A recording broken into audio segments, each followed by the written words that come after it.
Добар ден и ново издание на Автомагазин. Во ноември традиционално се собираме Ауто без жирито, 32 членови на жирито, за да ги тестираат финалистите за титулата Auto Best Buy Car of Europe. Тоа значи дека денеска имаме 5 автомобили на тест, но нив ќе ги видите во некое натамошно издание на Автомагазин. Сега тргаме со вообичаените теми.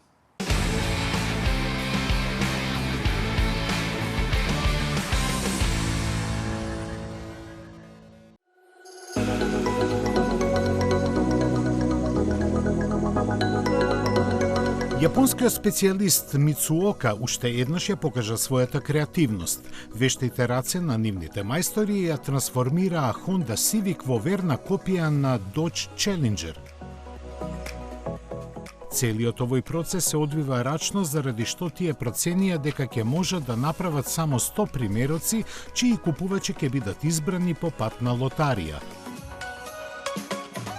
А заинтересирани има и покрај цената од $54,000, бидејќи се работи за филигранско ремек дело.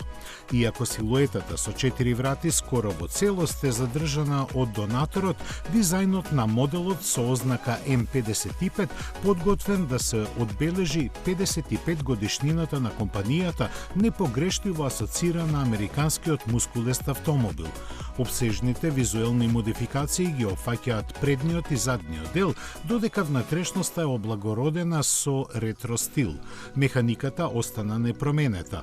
За почеток ќе се користи 1,5 литарскиот турбомотор со 180 конски сили спарен со 6-степен мануелен менувач, а подоцна изборот ќе биде проширен со хибридна верзија и CVT трансмисија.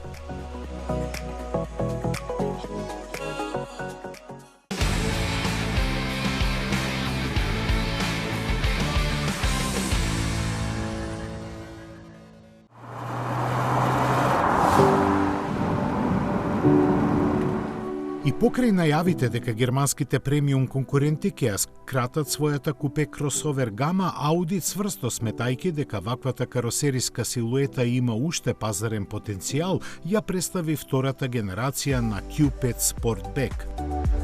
Плански наменет за оние кои имаат попрефинет вкус за естетиката, овој модел им се обраќа со посебно заводлив шарм, искажан со спортски испуштениот заден дел. Освен посетни стилски детали, се друго вклучено и внатрешноста е заедничко со стандардната верзија. На стартот на продажбата, Q5 Sportback во Европа ќе биде на располагање со 3 различни агрегати. Основен е дволитарскиот TFSI со 204 конски сили и погон на предните тркала, додека еднакво моќниот исто така дволитарски дизел доаѓа во кватро конфигурација. Бидејќи појавувањето на RS5 верзијата не е потврдено, како врвен модел ќе настапува SQ5 со 3 литарски V6 со 367 конски сили. Сите погонски групи се благо хибридно засилени со систем кој генерира дополнителни 24 коњи и опремени со 7-степен менувач со двојна спојка. Цените се за 2.500 евра повисоки од оние на стандардниот Q5 и започнуваат од 54.800 евра.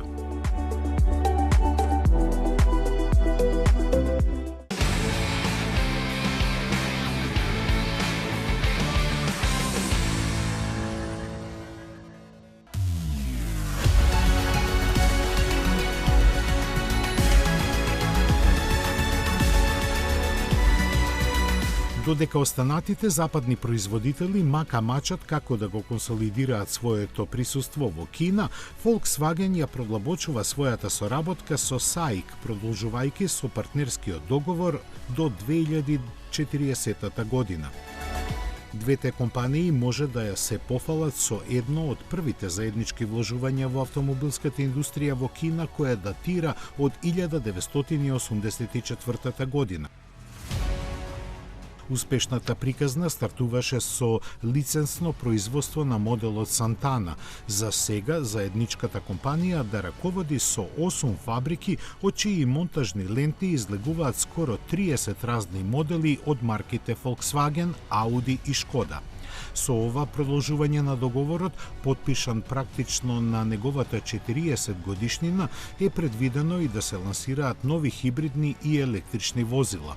Од нив 18 до крајот на деценијата, најголем дел ексклузивно наменети само за Кина со посебно развиена платформа.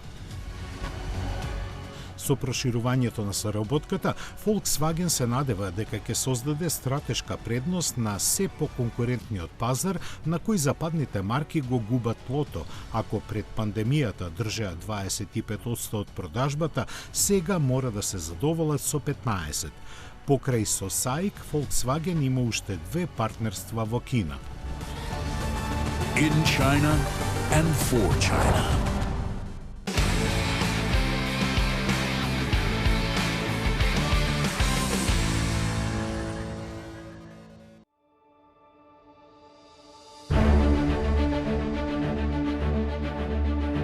Лоша вест за британската автомобилска индустрија. Stellantis планира да ја затвори својата фабрика во Лутон, доведувајќи ги во прашање работните места на повеќе од 1000 луѓе. За таа цел веќе се започнати разговори со синдикатите во очекување дека ќе се договори трансфер на 100 работници во фабриката во Елесмер Порт на другиот крај на земјата, каде со инвестиција од 50 милиони фунти ќе биде преселено производството на комби возилата. Реагираше и британската влада, која изрази загриженост за одлуката, не споменувајќи дека Stellantis со години наназад предупредува на таква можност. Последен пат тоа го стори во јуни, кога државните функционери уште еднаш беа повикани да направат нешто повеќе да ја зголемат побарувачката за електрични возила, посочувајќи дека нивната неактивност ќе доведе до запирање на производството. Фабриката во Лутон, каде беше домот на Vauxhall, уште од 1905-та, од идната година требаше да биде трансформирана за производство на електрични комби возила.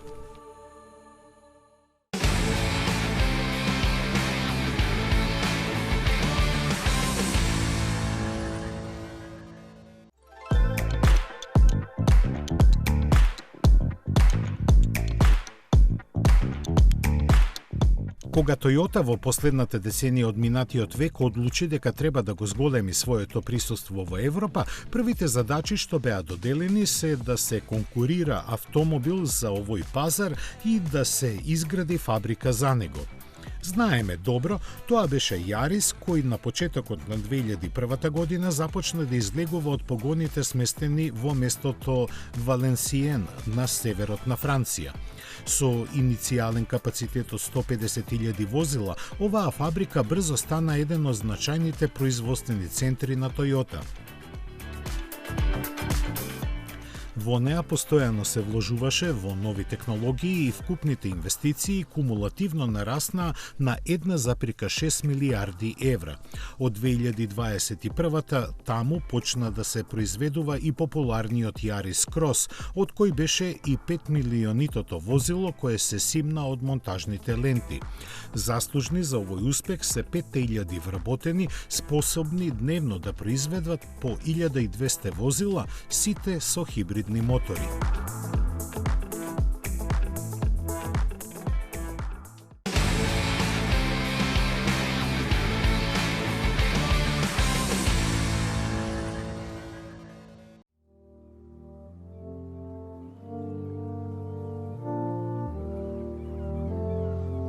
Мазда од секогаш знаела да изненади, покажувајќи дека има храброст да ги направи нештата поинакви од другите, посебно кај моторната техника. Така беше и со сегашната генерација на Mazda 3, која се појави со основен дволитарски мотор за Европа, токму во времето кога поголемиот дел од автомобилскиот свет подлегнуваше на даунсайзинг трендот. Но Mazda сега изненади повеќе, бидејќи заради поголема еколошка заштита го замени овој мотор со уште поголем, од 2,5 литри. Испорачувајќи 140 конски сили, тој обезбедува и подобра распределба на вртежниот момент, посебно на ниски и средни режими на работа. Со тоа се намалува и потрошувачката на гориво со реални услови во сообраќај, иако пред тест нормите тој официјално троши повеќе. Секоја улога за тоа има и системот за деактивација на цилиндрите при ниски оптоварувања. Овој мотор, кој носи ознака E-Skyactiv G140, во иднина ќе биде основен и за кросоверот CX-30.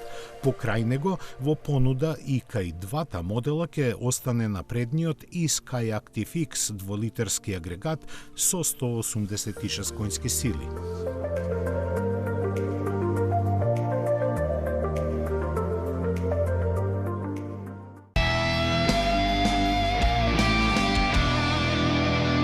Петнаесет години вие одбирате, ние купуваме за 24 часа.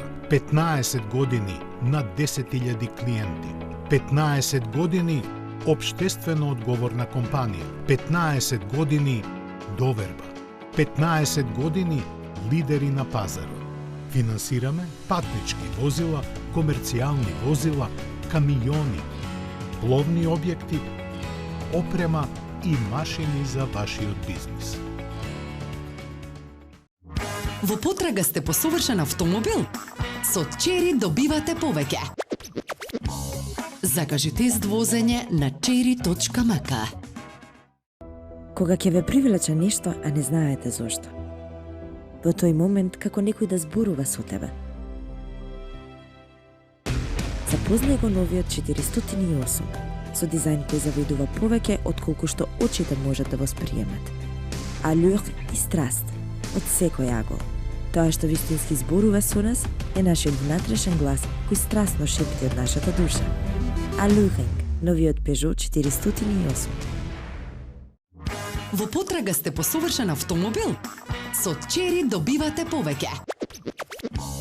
Закажи тест возење на cherry.mk.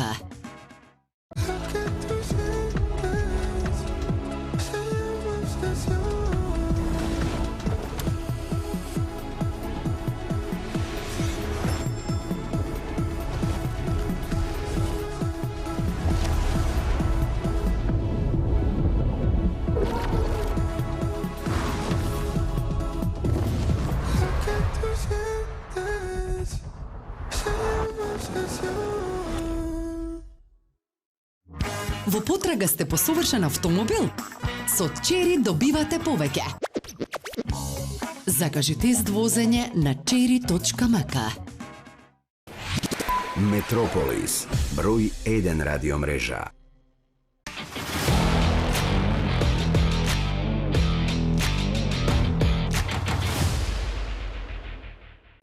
Концептот со две врати Type 00 ќе се трансформира во седан со 4 врати кога ќе влезе во производството кон крајот на следната година. Инженерскиот тим најавува автономија од 770 км спрема WLTP нормата, додека дизајнот на надворешноста и внатрешноста некои ќе ги воодушеви, други ќе ги иритира. Коцката е фрлена, еве во кој смер ќе се движи новата електрична гама на Jaguar.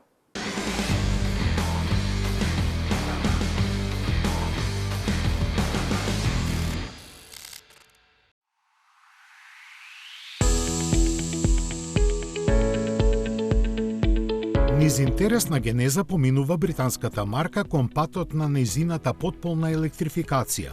Темелниот визуелен идентитет неодамна е сменет и иницира бурни реакции.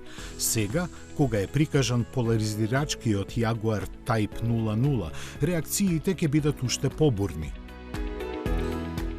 Претходно познат како концепт дизајн Vision Type 00 делува како самоуверено модерно купе со 2 врати што го прикажува серискиот GT со 4 врати што ќе дебитира кон крајот на 2025 година. Type е референца за иконите E-Type и неодамна пензионираниот F-Type, а двете нули се однесуваат на нулта емисии карактеристични за електричните возила. Дадени се оскудни технички податоци, но Jaguar потврдува дека ќе користи сопствена електрична платформа JEA. Автономијата ќе биде до 770 км според WLTP нормата, а за само 15 минути полнење ќе обезбеди енергија за 321 км возење. За динамичките својства, спецификациите на моторот и големината на батеријата ќе мора да почекаме.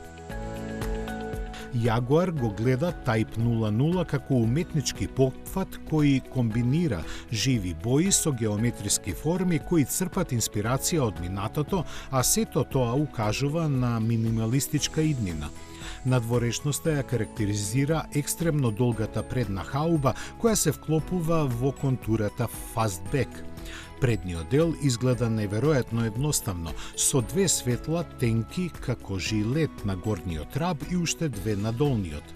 Задниот дел има подеднакво индустријски изглед. Робусните задни браници се одделени со правоаголник исполнет со тенки хоризонтални ленти што се осветлени. И како што беше предвидено, Type 00 нема задно стакло, па месинганите на дворешни фиоки се отвораат и ги ослободуваат камерите свртени наназад, што се активираат само кога е потребно. Внатрешноста е подеднакво минималистичка и чудна. Рамните предни седишта се поделени со гребен, нема видливи инструменти или контроли. Наместо тоа, 2 големи екрани се превртуваат од контролната табла по еден на секоја страна од централниот гребен, што подсетува на рбетот на возилото. Интериерот станува уште почуден со материјалите што се користат, освен мешавината од волна инспирирана од рачно ткаени предива, седиштата и централниот рбет се подпираат на камена основа. Да, камен. Од таборот на Jaguar тврдат дека го направиле она што требаше да го направат, за да создадат навистина нов и навистина поинаков автомобил, а не само уште еден од генерирачки креираните модели. Храбар и оригинален, тоа е она што засега го гледаме. Се надеваме дека така ќе остане и серискиот модел.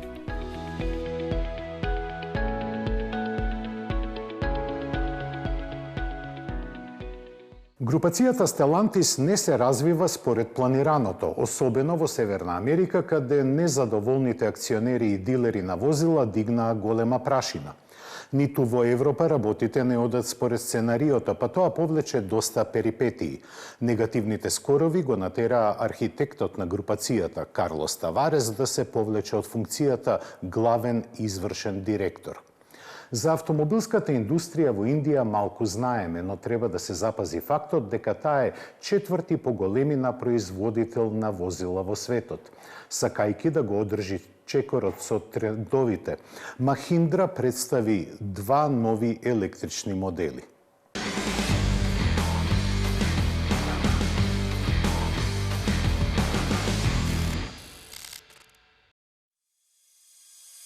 Заврши ерата на Карлос Таварес. Прагматичниот португалец се повлече од челото на Stellantis. Иако требаше да одработи се до своето пензионирање во 2026 година, тој поднесе оставка на својата функција кој одборот на директори експресно ја прифати. Во нивното соопштение за јавност се вели дека успехот на Stellantis се базира на совршената усогласеност меѓу клучните акционери, управниот одбор и извршниот директор, што заради различните гледишта било нарушено последниве недели. Сосема јасно искажани овие зборови оставаат простор за прашања во кои ставови настанале несогласувањата и како тоа ќе се одрази на иднината на компанијата, сега кога е започнат процесот за барање наследник на Таварес и после откако тој ќе биде назначен. Карлос Таварес дојде на чело на ПСА во 2014-та, после неисполнетите ветувања на Карлос Гон, дека ќе му го препушти управувањето со Рено и успешно го спроведе спојувањето на групата со Fiat Chrysler. Под негово раководство, 3 различни бизнис света, францускиот, италијанскиот и американскиот, започнаа да делуваат како еден организам. Намалувањето на трошоците, проширувањето на портфолиото производи и зголемувањето на конкурентноста доведе до сериозен раст на приходите и профитот. Најзначајно можеби е што на време пред сите други успеа да свати дека електрификацијата без алтернатива е слепа улица и даде приоритет на тоа купувачите да имаат избор во поглед на погонските агрегати, со што ја зголеми и флексибилноста на понудата. Ни останува само да видиме какви ќе бидат ставовите на компанијата и идниот нејзин прв човек.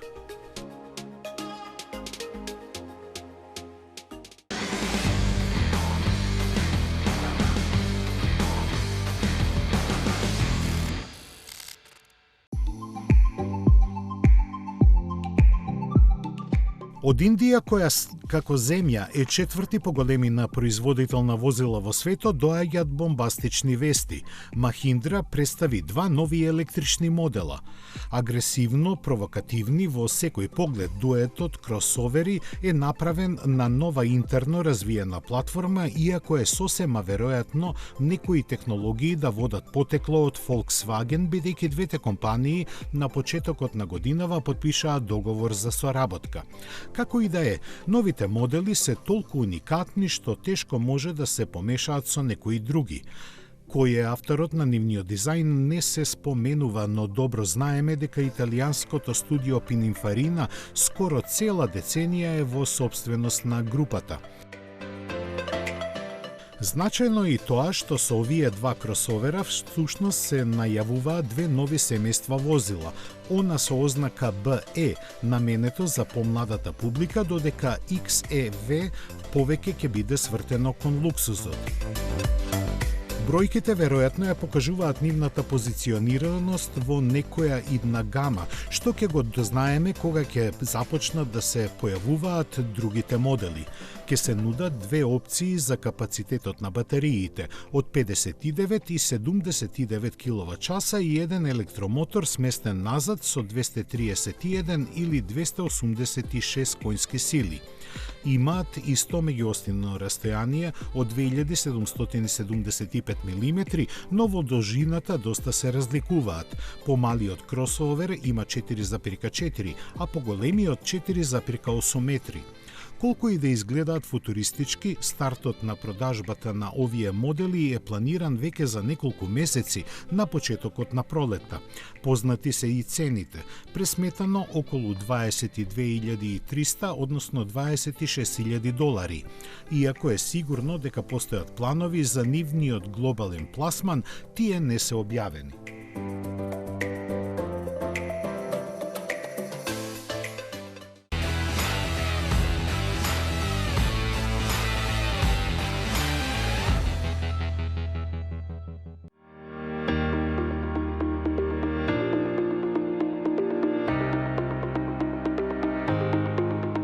Откако најочекуваниот мотонастан во годината помина и сплесна заслепувачката еуфорија од звездените новитети, на секојдневната површина повторно испливаа проблемите во индустријата. Меѓу нив и дека КТМ е во сериозна криза заради што матичната компанија Pierre Mobility бара поддршка за финансиско опоравување. Тоа посебно упатено кон индискиот партнер Baya Auto, со кој преку сложената распределба на акциите заедничка ја позетуваат компанијата. Проблемите започнаа уште од пандемијата, но австриците се додека добро се справуваа со нив, практично без одложувања, спроведувајќи ги своите амбициозни планови, меѓу кои и превземањето на МВ Агуста. Последниот нивни обид да не ја загорчуваат повеќе ситуацијата беше отпуштањето на 10% од работната сила во Европа, но тоа беше недоволно. За спас е потребна дополнителна преселба на производството во азиските фабрики. Но додека се спроведе тоа, ликвидноста ќе биде загрозена, што што за да не биде искористено од индиците да превземат поголем процент од акциите и да ја стават компанијата под своја контрола, раководството побара 90-дневна судска заштита од принудна наплата на долговите. Треба да се спомене дека не се работи за класичен стечај, иако не е далеку од тоа, како и дека аналитичарите сметаат дека вистинската причина зашто австриската марка се најде во ваква ситуација се лошиот квалитет и неконтролираното прекумерно производство. Две интересни вести ни доаѓаат од Холандија. Рено стартуваше интересен проект кој може да го смени начинот на кој ги користиме возилата. Во соработка со градот Утрехт и две локални компании ќе биде оформена флота од 500 електрични автомобили наменети за кар-шеринг заедничко користење, додека бутик производителот Донкерворт повторно е во фокусот на вниманието на ентузијастите. И овој пат, како и пред 2 години, со ултимативниот модел F22.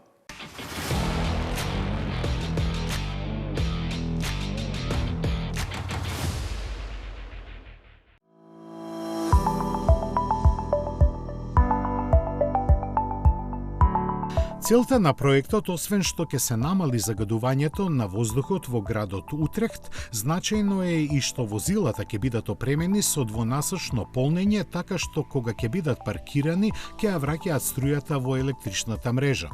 Делувајќи на овој начин како еден голем акумулатор, тие ќе помагаат за балансирање на оптоварувањето на енергетскиот систем.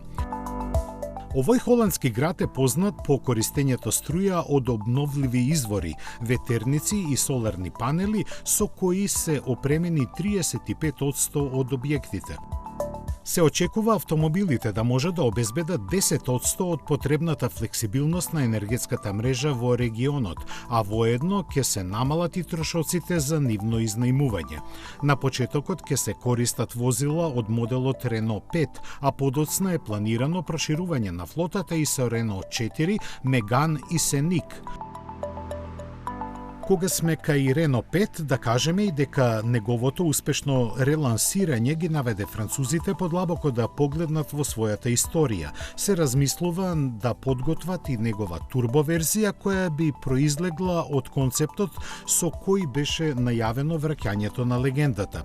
Се разбира, зборот турбо е употребен само за предизвикување страст, бидејќи перформансите ќе доаѓаат од електромоторите. Колку моќни не се знае, кај концептот тие има 380, а кај Алпин верзијата 180, односно 220. Можноста да се појави оваа бомба на тркала ја потврди и шефот на дизајн оделението на Рено, Лоренс ван дер Акер, кој сепак кажа дека проектот не е високо на листата на приоритети. Нешто слично пред 2 години најави и Лука де Мео, кој рече дека француската марка знае како да направи ваков автомобил, но дали и на вистина ќе го стори тоа зависи од расположивите средства што ќе може да се одвојат за развој. Секако и од подготвеноста на потенцијалните купувачи да платат сериозна сума за него, бидејќи сигурно нема да биде ефтин.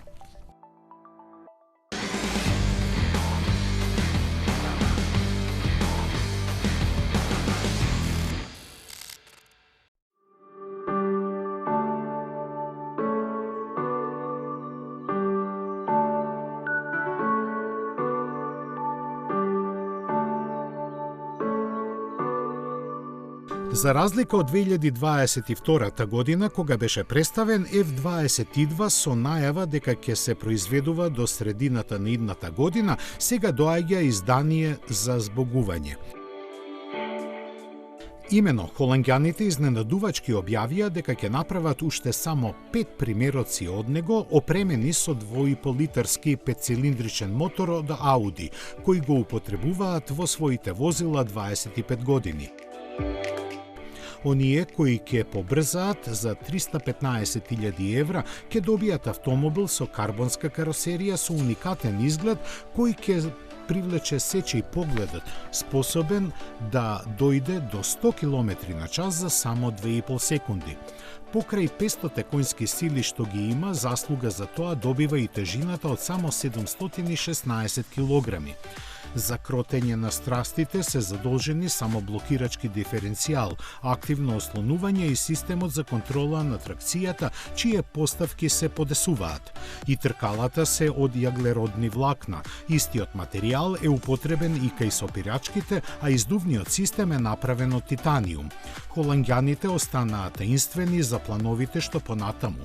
Завршувајќи го своето соопштение за јавност со зборовите кога една врата се затвора, друга се отвора, тие кажаа само дека повторно треба да се очекува нешто возбудливо, кое нема да биде ниту електрично, ниту да чини милиони. При крајот на 80-тите автомобилите се уште се правеа со душа.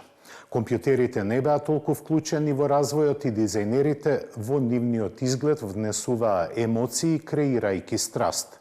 Не сме носталгичари, но сепак ќе оддадеме почит на еден забележителен модел. Пред точно 35 години се појави Opel Calibra и како задоцнет наследник на Манта ги напаѓаше јапонските спортски купеа. Тоа го направи со голем успех, особено што беше најаеродинамичен модел присутен на пазарот.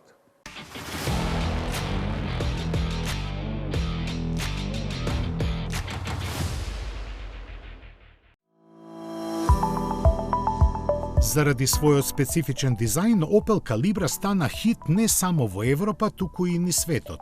Во Јужна Америка се продаваше под ознаките на Chevrolet, а во Австралија како Holden. За да се задоволи поборувачката, Opel покрај во Русовскем ја произведуваше и во погоните во финскиот Valmet. Интересот беше толку голем што започнаа да се појавуваат огласи во кои се нудат купопродажни договори, а цената зависеше од рокот на испораката. Механиката превземена од една година порано представената Vectra и обезбеди поголема практичност од конкуренцијата, а дволитарските мотори од 115 и 150 конски сили очекувани перформанси. Следеше турбо верзијата со 204 коњи и погон на сите тркала која постигнуваше феноменални 245 км на час, а во 1993-та започна да се вградува и 2,5 литарски V6 мотор со 170 конски сили. До 1997-та вкупно беа направени околу 240.000 примероци.